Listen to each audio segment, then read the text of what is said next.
एक मिनट जी। बिस्मिल्लाहिर्रहमानिर्रहीम। आज हमारा K4 का है लेक्चर नंबर 3। कल हमने डिस्कस किया कि कॉन्ट्रैक्ट क्या होता है।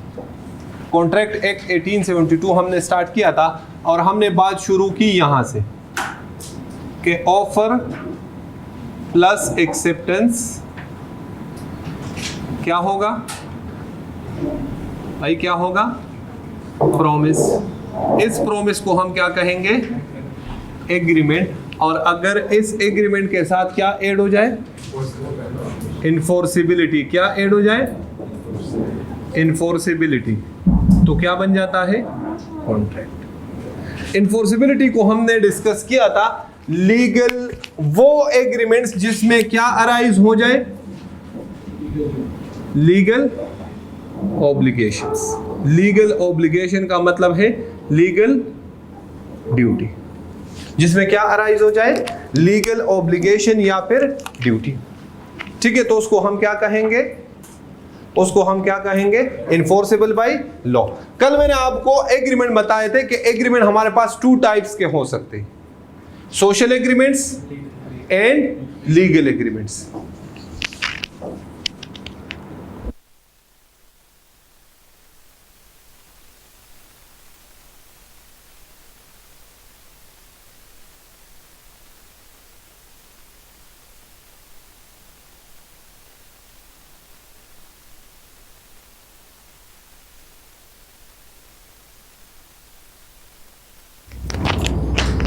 जी, लीगल ऑब्लिगेशन या फिर लीगल ड्यूटी।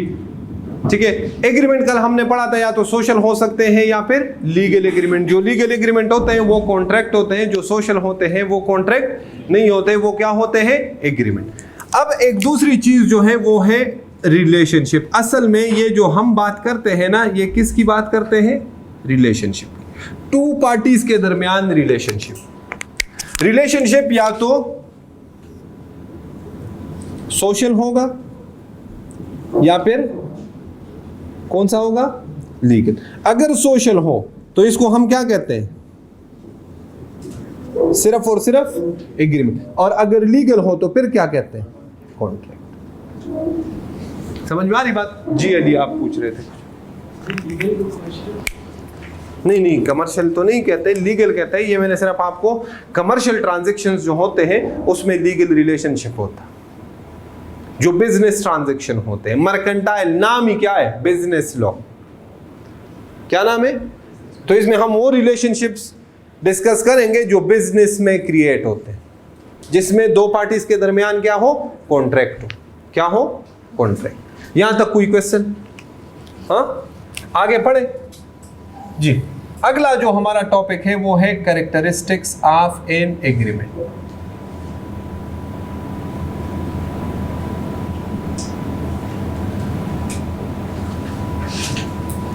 आज का टॉपिक हमारा क्या है? Characteristics of an agreement. Agreement के कैरेक्टरिस्टिक्स। ठीक है, there are 2 characteristics of an agreement. Number first, plurality of persons, और नंबर 2 कॉन्सेंसस एड आइडम। ये लैटिन वर्ड है जिसका मतलब है, क्या होता है? कॉन्सेप्ट। ठीक है, ये लैटिन वर्ड है। कॉन्सेंसस एड आइडम, ये लैटिन वर्ड है। इंग्लिश में इसका मतलब क्या है? कॉन्सेंसस, रजामंदी जिसे कहते हैं। एग्रीमेंट के 2 कैरेक्टरिस्टिक्स है। पहले तो हमने एग्रीमेंट, ऑफर और एक्सेप्टेंस क्या है? एग्रीमेंट है ना। फिर इन्फोर्सिबिलिटी। तो लोग कहते हैं जनाब एग्रीमेंट बनाते वक्त आपने 2 बातों का ख्याल रखना है कि एग्रीमेंट बनता है उसके लिए 2 बातें जरूरी है। एक प्लूरलिटी ऑफ पर्सन्स और second consent. Plurality of persons का मतलब क्या है? प्लूरलिटी ऑफ पर्सन्स का मतलब यह है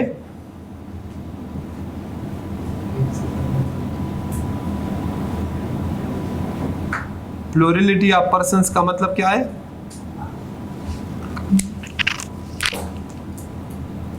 कि एग्रीमेंट बनाने के लिए मिनिमम कितने लोग रिक्वायर्ड है? 2 पर्सन्स।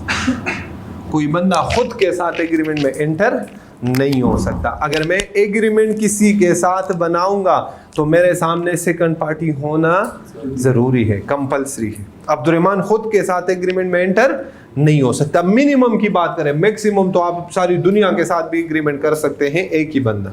आप देखिए इसके प्रैक्टिकल एग्जांपल्स। मैं नेस्ले कंपनी दे देता हूँ। नेस्ले कंपनी अपने प्रोडक्ट तकरीबन सारे पाकिस्तान में तो सेल कर रहा है, दुनिया के भी बेशतर ममालिक में उनकी प्रोडक्ट सेल होते हैं। अब एक टाइम पे नेस्ले कंपनी, एक ही कंपनी है ना, कितने लोगों के साथ कॉन्ट्रैक्ट में एंटर हो रही एक दिन में?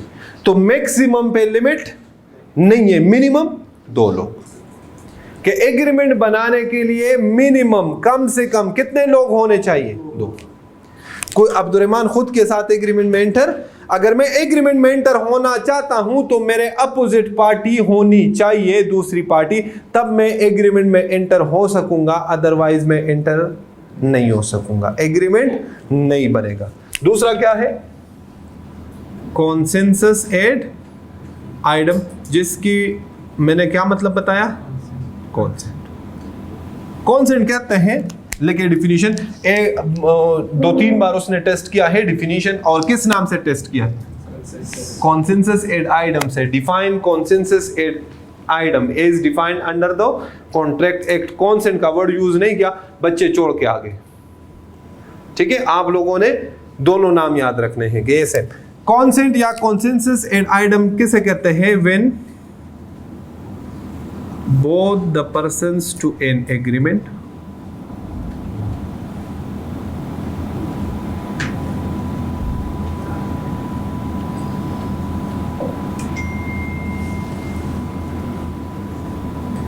agrees about the subject matter in the same sense and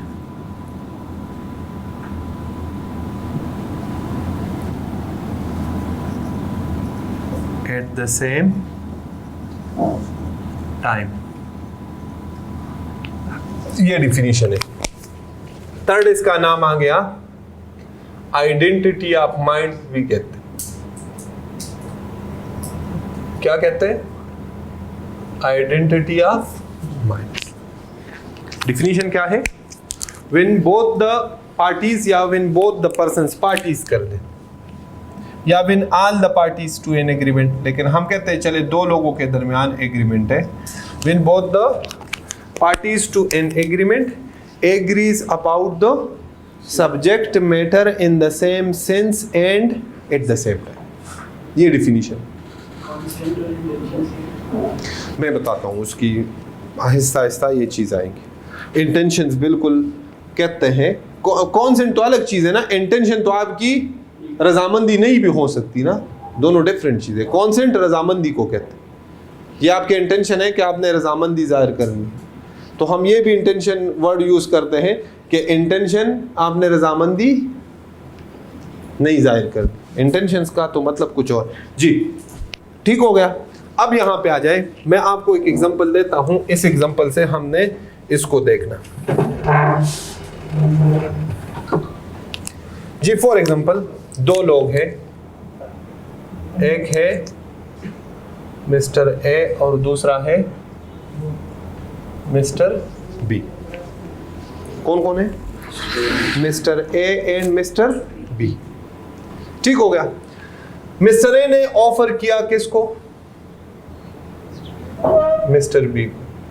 offer में क्या कहा कि मैं आपको अपनी कार सेल करना चाहता हूं फॉर ₹5 मिलियन, 50 लाख रुपए का मैं आपको अपनी कार सेल करना चाहता हूं।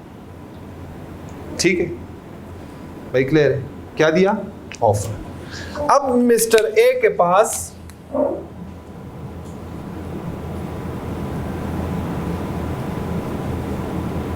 कितनी गाड़ियां थी? 2। एक थी सुजुकी कंपनी की और एक थी होंडा कंपनी की। कितनी गाड़ियां थी? 2। ये बी उसका दोस्त है फॉर एग्जाम्पल, ये बी क्या है? उसका दोस्त है। ठीक है, गाड़ियां कितनी है?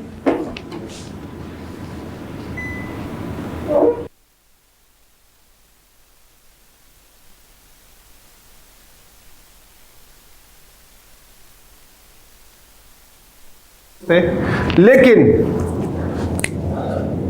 बी को जो पता है ना,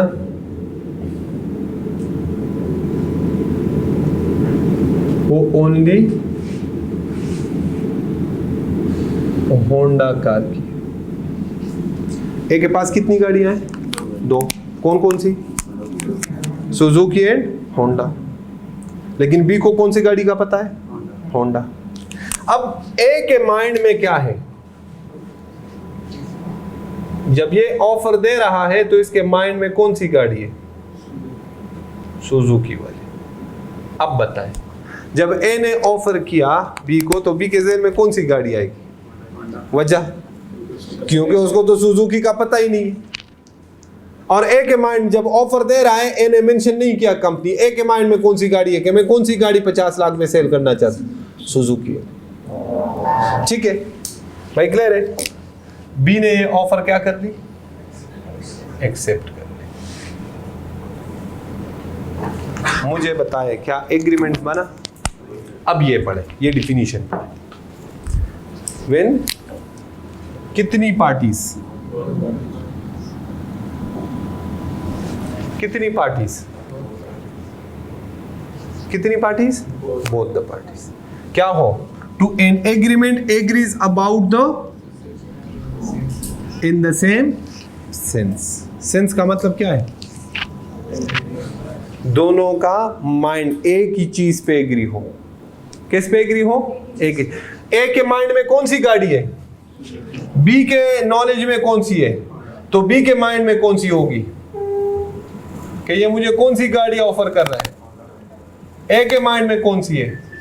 क्या देखे, डिफिनीशन पढ़े क्या इसमें? कॉन्सेंट है इस एग्रीमेंट में? कॉन्सेंट है when both the parties to an agreement agrees about the subject matter in the same sense। क्या सेम सेंस है? लॉ कहता है तो सेम ही बात है। Consent, same sense, consent, consensus, ad idem, identity of mind, सारी सेम चीज क्या है? कॉन्ट्रैक्ट नहीं। हम क्या पढ़ रहे हैं? हम क्या कैरेक्टरिस्टिक्स आप क्या पढ़ रहे हैं? ये एग्रीमेंट ही नहीं है। एग्रीमेंट बनेगा तो फिर कॉन्ट्रैक्ट पे जाएंगे ना। कल पहले क्या बनवाया था? एग्रीमेंट। फिर एग्रीमेंट बनेगा तो फिर इन्फोर्सिबिलिटी देखेंगे तो फिर कॉन्ट्रैक्ट बनेगा ना। लॉ कहता है ये सिरे से एग्रीमेंट ही नहीं बना, कॉन्ट्रैक्ट तो दूर की बात है। कॉन्ट्रैक्ट बनाने के लिए पहला स्टेप क्या था? उधर देखे, ऑफर, एक्सेप्टेंस, क्या? प्रॉमिस। उस प्रॉमिस को क्या कहते हैं? एग्रीमेंट। इधर तो एग्रीमेंट पे बात आके रुक गई। लॉ कहता है ये एग्रीमेंट भी नहीं है। वजह? Because lack of consent. इसमें कॉन्सेंट ही एग्जिस्ट नहीं कर रहा। जो कैरेक्टरिस्टिक है एग्रीमेंट का कि जनाब एग्रीमेंट बनाते वक्त दो बातों का ख्याल रखना चाहिए। एक, प्लूरलिटी ऑफ पर्संस। दूसरा, consent, identity of minds, consensus ad idem. Consensus ad idem present है। लॉ कहता है this shall not be an agreement. ये एग्रीमेंट ही नहीं है तो कॉन्ट्रैक्ट कहां से बन जाए? समझ में आ रही बात भाई? क्लियर है ना? बताएं क्लियर है कि नहीं? जी शाबाश। नोट करें, ये एग्जांपल नोट करें। ये बुक में नहीं होगा लेकिन इस तरह से नहीं होगा।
जी, कॉन्ट्रैक्ट हमारा कंप्लीट हो गया। कॉन्ट्रैक्ट की डिफिनीशन हमने पढ़ी थी, an agreement enforceable by law. Agreement को भी हमने कंप्लीट किया और इन्फोर्सेबिलिटी को भी कंप्लीट किया। ठीक है, इन्फोर्सेबिलिटी एक जनरल कॉन्सेप्ट है, पूरे लॉ में यूज होगा इंशाल्लाह आहिस्ता आहिस्ता, और एग्जांपल्स भी आएंगे और भी आएंगे, हमारी प्रैक्टिस होती रहेगी इंशाल्लाह। 8-10 दिन बाद आपको फिर ये सोचेंगे ही नहीं, आपको पता चल जाएगा कि ये इन्फोर्सेबल बाय लॉ है या फिर नहीं है। समझ में आ रही बात? जी, अगला हमारा टॉपिक जो है वो है अब essentials of a valid contract. क्या है? Essentials of a valid contract. ठीक है, एसेंशियल्स में जो सबसे फर्स्ट एसेंशियल आता है वो आता है हमारा ऑफर एंड एक्सेप्टेंस। जैसे हमने कल शुरू किया था और हम उसको एलेबोरेट करते रहे डिफिनीशन को कॉन्ट्रैक्ट की, तो हमारी बात कहां से शुरू हुई? Offer and acceptance. मतलब कॉन्ट्रैक्ट बनाने के लिए सबसे पहला स्टेप क्या है? Offer and acceptance. कल हमने ये डिसाइड किया था, हमारे थे प्रॉमिस, प्रॉमिस के नीचे हमने पढ़ा कि प्रॉमिस कैसे बनेगा? जब एक पार्टी की तरफ से क्या हो? ऑफर हो, दूसरी पार्टी की तरफ से एक्सेप्टेंस, तो प्रॉमिस बनेगा। उस प्रॉमिस को हम क्या कहेंगे? एग्रीमेंट। वो एग्रीमेंट इन्फोर्सेबल बाय लॉ होगा। तो दूसरा एसेंशियल क्या बना? इन्फोर्सिबिलिटी। ये दो तो कल हमने डिस्कस कर लिए थे।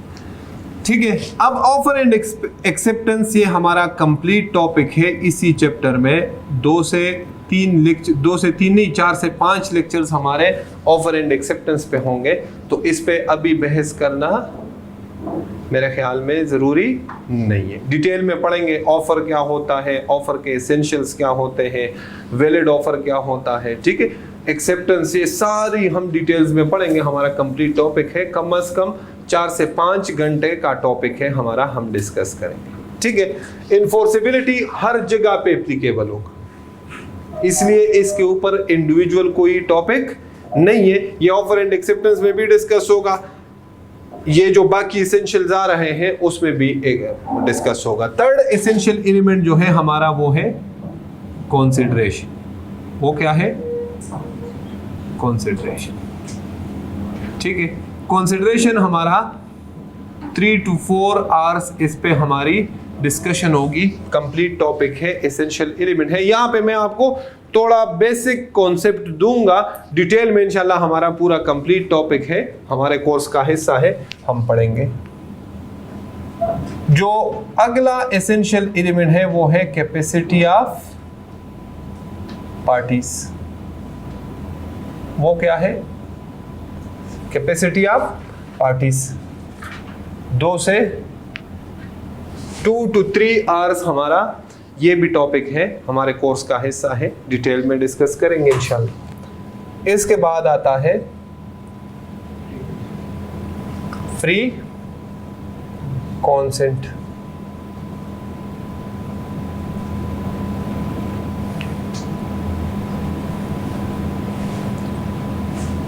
फोर to 5 आवर्स का हमारा ये टॉपिक है, ये एसेंशियल एलिमेंट। ठीक है, इंशाल्लाह इस पर डिस्कशन करेंगे। अगला है लीगलिटी ऑफ ऑब्जेक्ट। एक या मैक्सिमम 2 क्लासेस में ये खत्म हो जाएगा, ये बहुत छोटा सा है।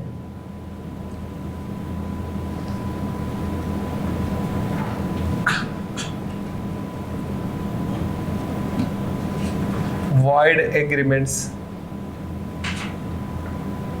हमारा कंप्लीट टॉपिक है, ये भी 1 से 2 लेक्चर्स में कंप्लीट होगा। अब आप नोट्स देखें, नोट्स में मैंने 10 दिए हैं। कितने दिए? 10।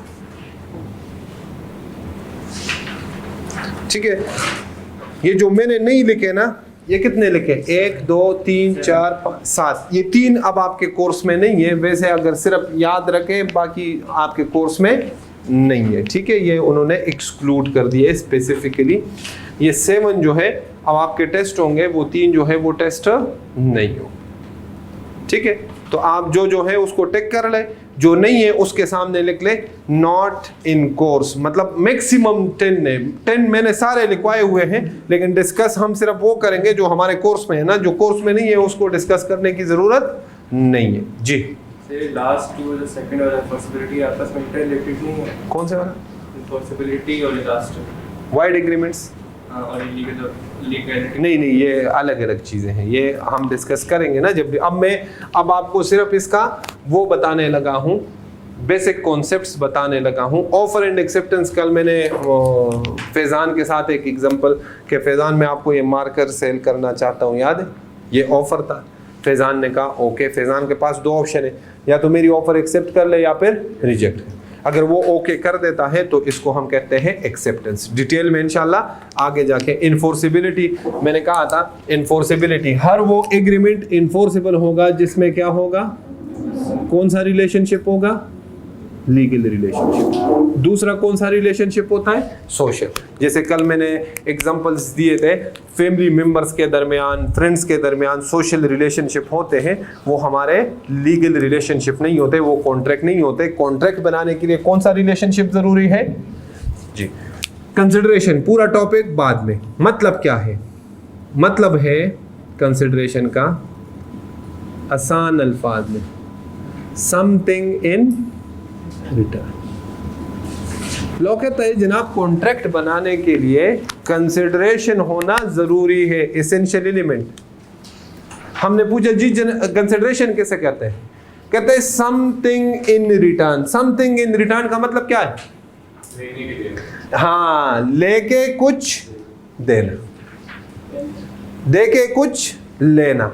मतलब अगर ये मार्कर मैं फैज़ान को दे दूं, मेरे गुड्स है, मैं इसको आग लगा दूं, दरिया में फेंक दूं, इसको जो है किसी को फ्री दे दूं, कुछ भी करूं, इसको डैमेज करूं, मेरे गुड्स है, मुझसे कोई नहीं पूछ सकता।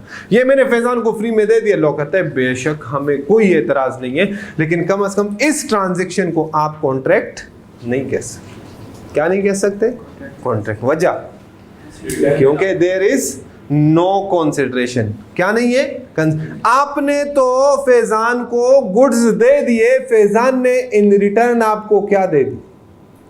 बड़े मजे का कॉन्सेप्ट है कि कॉन्ट्रैक्ट बनाने के लिए ऐसे नहीं होता आप किसी को फ्री में सर्विसेज दो, इन रिटर्न वो आपको कुछ ना दे, तो इस ट्रांजैक्शन को आप कॉन्ट्रैक्ट नहीं कह सकते। मैं फैज़ान को कहता हूं फैज़ान मैं आपको ये मार्कर फ्री में दूंगा, फैज़ान कहता है ठीक है, मैं कल नहीं देता, क्या फैज़ान मेरे अगेंस्ट कोर्ट में जा सकता? वजह भैया कोर्ट में जब मुझे केस करेगा, मुझे जज साहब बुलाएंगे, मैं जज साहब को कहूंगा ठीक है जज साहब मैं मार कर दे रहा हूं फैज़ान को, इनसे पूछे ये मुझे क्या दे रहा।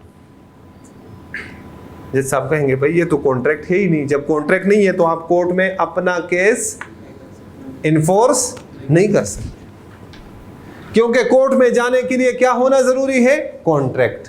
क्या होना जरूरी है, कॉन्ट्रैक्ट। यहां तो कॉन्ट्रैक्ट बना ही नहीं। Something in return. देखिए कंसिडरेशन क्या होगा, अब्दुर्रहमान अगर फैज़ान के साथ प्रॉमिस करे कि मैं आपको ये मार्कर दूंगा, लेकिन इसके बदले आप मुझे क्या देंगे, 100 रुपीज देंगे। क्या देंगे, 100। अब क्या ये कॉन्ट्रैक्ट है कि नहीं? भाई अब तो है ना, बिजनेस है। मैंने आपको कहा बिजनेस 1 रुपए का क्यों ना हो, लोग कभी भी इस पे बात नहीं करता कि ज्यादा है या कम। समझ में आ रही बात? लेकिन कंसिडरेशन का होना जरूरी किया हुआ है, ये नहीं कंसिडरेशन कितना, कंसिडरेशन 1 रुपए का क्यों ना हो। अगर मेरा मोबाइल है ना और ये 10,000 रुपए का है और ये मैं किसी को 10 रुपए में सेल करना चाहूं, लोग कहता है अपनी रजामंदी से, जोर जबरदस्ती ना हो, मेरी मजबूरी ना हो, मतलब मुझे दूसरे पार्टी ने मजबूर, लॉ कहता है this shall be a valid contract. Consideration होना कंपलसरी करवाया है, कंसिडरेशन कितना होना इस पे लॉ कभी भी बात नहीं करता, ये याद रखें। मैंने क्या प्रॉमिस किया, मार्कर, इन रिटर्न मेरे साथ क्या प्रॉमिस किया गया, कॉन्ट्रैक्ट है ना, कॉन्ट्रैक्ट। फैजान के लिए कंसिडरेशन क्या होगा इसमें, नहीं, मार्कर। जो वो रिसीव करेगा उसके लिए वो कंसिडरेशन। और अब्दुर्रहमान के लिए कंसिडरेशन क्या होगी इसमें, अब्दुर्रहमान के लिए क्या होगी, 100 रुपीज। अच्छा, कंसिडरेशन डिटेल में पढ़ेंगे। कंसिडरेशन लाजमी नहीं है कि गुड्स के फॉर्म में हो, पैसों के फॉर्म में हो। मैं आपको प्रैक्टिकल एग्जांपल देता हूं। आपने राइस को क्या दिया है, फीस, इन रिटर्न आपको क्या मिला, सर्विस। तो कंसिडरेशन लाजमी नहीं है कि टेंजेबल फॉर्म में हो, इंटेंजेबल फॉर्म में भी हो सकते। आपका और राइस का कॉन्ट्रैक्ट है ना, आपने फीस दी है राइस के लिए, कंसिडरेशन क्या है, आपके साथ जो कॉन्ट्रैक्ट है फीस, आपके लिए कंसिडरेशन क्या है, सर्विसेज। समझ में आ रही बात भाई, क्लियर है। तो कंसिडरेशन इंशाल्लाह डिटेल में, ये सारी बातें जो मैं यहाँ बता रहा हूँ ये इंशाल्लाह सारी हम कंसिडरेशन के टॉपिक में, लेकिन कॉन्सेप्ट आपने क्लियर करना है, बेसिक कॉन्सेप्ट का पता हो, सिर्फ बेसिक का। बाकी मैंने आपको कहा 3 से 4 घंटे इंशाल्लाह हम सिर्फ कंसिडरेशन के ऊपर बात करें। समझ में आ रही बात जी। अगला क्या है, कैपेसिटी ऑफ पार्टी। लोग कहता है जनाब कॉन्ट्रैक्ट बनाने के लिए दोनों पार्टीज क्या होने चाहिए, कॉम्पिटेंट होने चाहिए। क्या होने चाहिए, कॉम्पिटेंट टू कॉन्ट्रैक्ट। क्या होने चाहिए, competent to contract. Competent to contract का क्या मतलब है, लॉ ने उनको कैपेबल अनाउंस किया हुआ हो, कैटेगरीज बनाई है लॉ ने कि जनाब एक कौन सी कैटेगरी बनाई है, कॉम्पिटेंट, और दूसरी इनकॉम्पिटेंट। इनकॉम्पिटेंट कौन है, कॉम्पिटेंट है कौन सी पार्टीज, इनकॉम्पिटेंट का लिस्ट लॉ ने बताया हुआ है। कहते हैं माइनर, छोटा बच्चा, कहते हैं इसके साथ कॉन्ट्रैक्ट नहीं हो सकता, माइनर के साथ आप कॉन्ट्रैक्ट में एंटर नहीं हो सकते।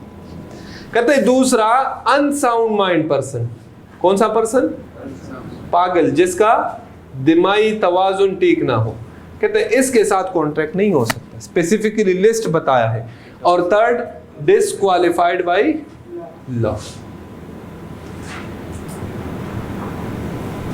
ठीक है, क्यों नहीं कर सकते, अगर कोई करेगा, करने की कोशिश करेगा तो क्या होगा, कॉन्सिक्वेंसेस क्या होंगे, इंशाल्लाह डिटेल में जाके इसी टॉपिक में पढ़ेंगे। डिस्क्वालिफाइड के लॉ ने स्पेसिफिकली कह दिया वो माइनर भी ना हो, और वो फैजान अब 15-18 साल से ज्यादा की उम्र है ना आपकी, ठीक है, और आप दिमागी तवाजुन भी आपका ठीक है, फिर भी लॉ आपको कहे कि इस बंदे के साथ कॉन्ट्रैक्ट नहीं हो सकता। कुछ लॉ ने लिस्ट बताए हुए हैं कि इन लोगों के साथ, जैसे कि मैं आपको अगर एक एग्जांपल दे दूं, कन्विक्ट, सजायाफ्ता मुजरिम, जब तक वो सजा के हालत में हो उसके साथ आप कॉन्ट्रैक्ट नहीं कर सकते। हाँ, जब सजा पूरी करे फिर आप उसके साथ कॉन्ट्रैक्ट कर सकते।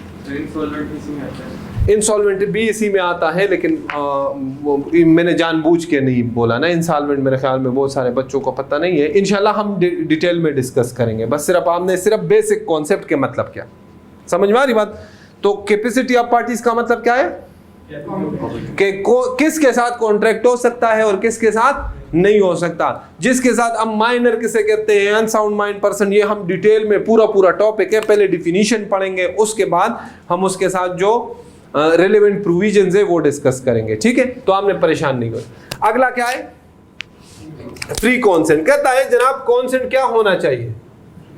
एक हमने कॉन्सेप्ट पढ़ा, क्या कॉन्सेंट अभी पढ़ा ना, आइडेंटिटी ऑफ माइंड्स, के दोनों पार्टीज सेम टाइम पे सेम, जो एक पार्टी सेल करना चाहती हो दूसरी पार्टी वही चीज परचेज करना चाहती हो तो हम कहेंगे कि कॉन्सेंट है।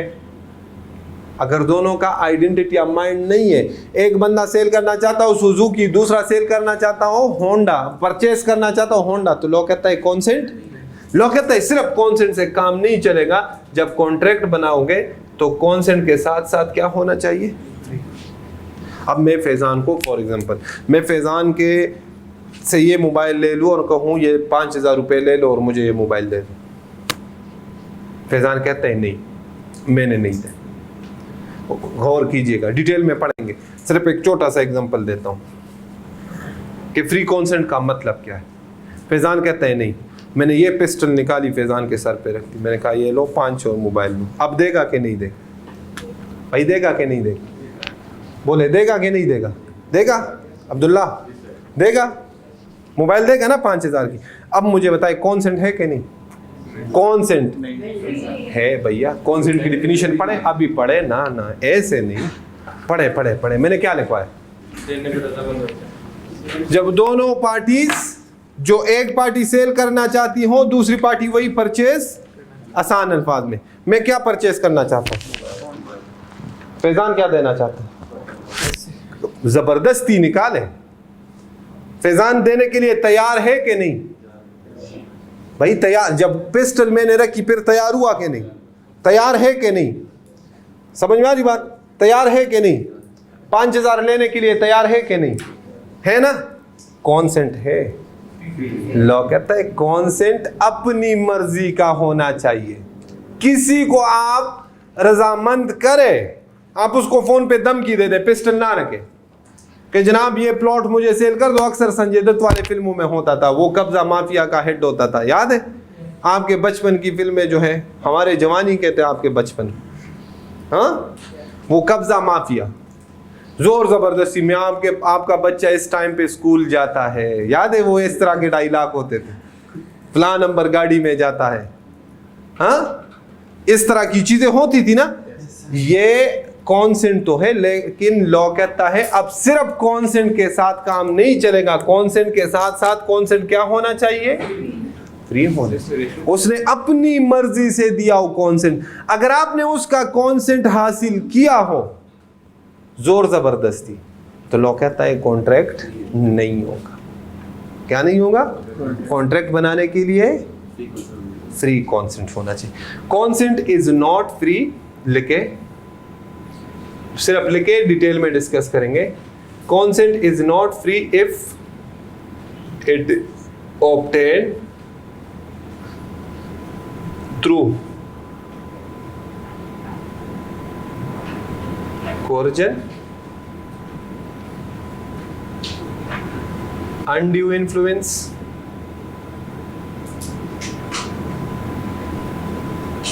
fraud,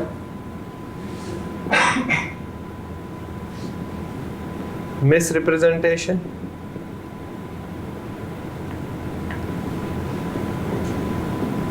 or mistake। अगर इन 5 तरीकों में आपने किसी भी तरीके से किसी दूसरे पार्टी का कॉन्सेंट ऑब्टेन किया, रजाम जो मैंने एग्जांपल दी ना फैजान के साथ, को जबरदस्ती वाला, ये कौन सा था? कोर्जन। ये कौन सा था? कोर्जन। अगर इन 5 तरीकों में से आपने किसी को अपने साथ रजामंद किया, तो लोग कहता है कॉन्सेंट तो है लेकिन कॉन्सेंट फ्री। अब सिर्फ कॉन्सेंट से काम नहीं, कॉन्सेंट जरूरी था किसके लिए? एग्रीमेंट के लिए। कॉन्ट्रैक्ट के लिए क्या जरूरी है? Free consent. कॉन्ट्रैक्ट के लिए क्या जरूरी है? Free consent. इंशाल्लाह डिटेल में पढ़ेंगे। 4 से 5 घंटे। हमारे एसेंशियल्स में सबसे लेंथी जो एसेंशियल एलिमेंट है वो ये वाला है, ठीक है? ये मेरे ख्याल में एक पे पूरा एक लेक्चर लगेगा, ठीक है?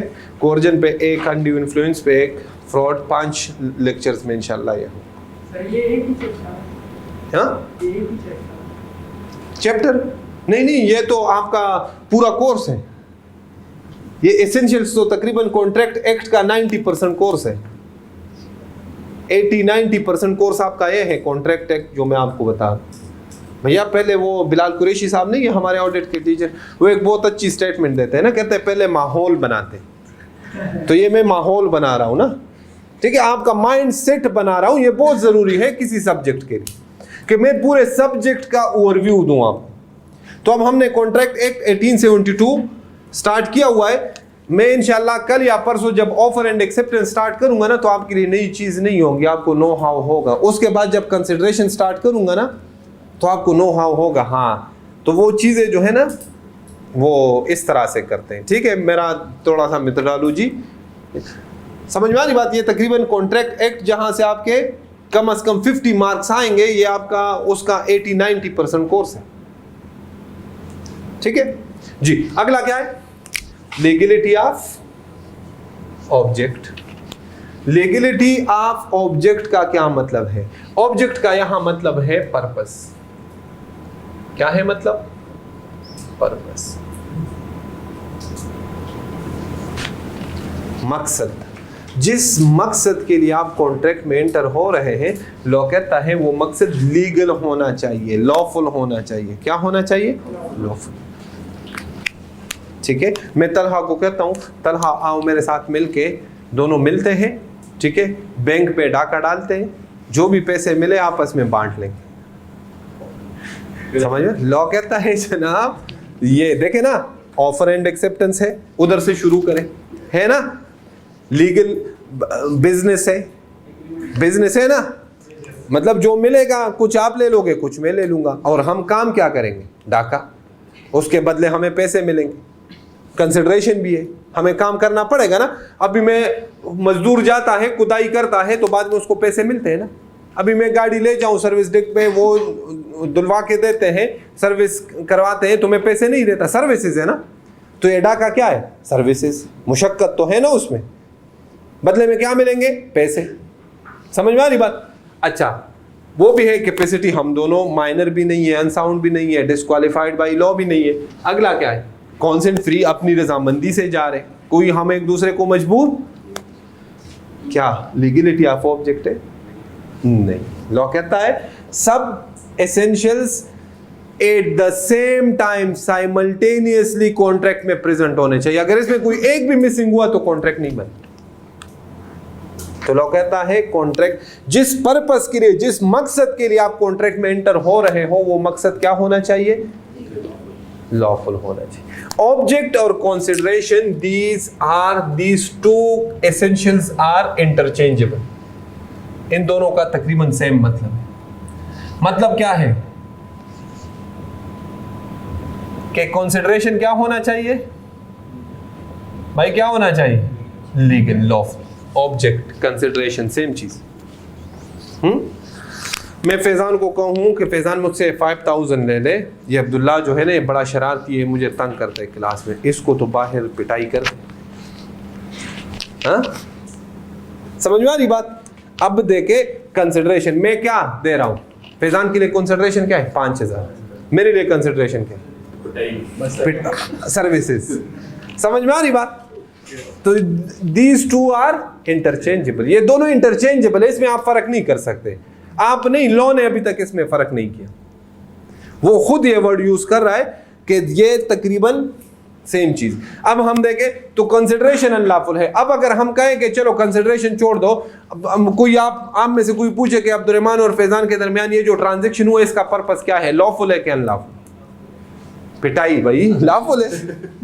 हाँ, किसी के प्रॉपर्टी को नुकसान पहुंचाना, किसी पर्सन को नुकसान पहुंचाना, आपके ट्रांजैक्शन का अगर मकसद ये हो, लॉ कहता है ये क्या है? अनलॉफुल। ये हमारा 1 या 2 लेक्चर्स होंगे इंशाल्लाह। वाइड एग्रीमेंट्स, वाइड कहते हैं अनइन्फोर्सेबल by law.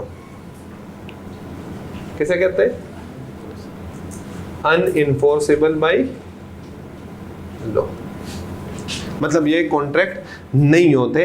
These agreements are unenforceable. Specifically law ने बताया हुआ है कि दीज आर अनइन्फोर्सेबल, ये कभी इन्फोर्सेबल, मतलब ये कभी कॉन्ट्रैक्ट नहीं बन सकते।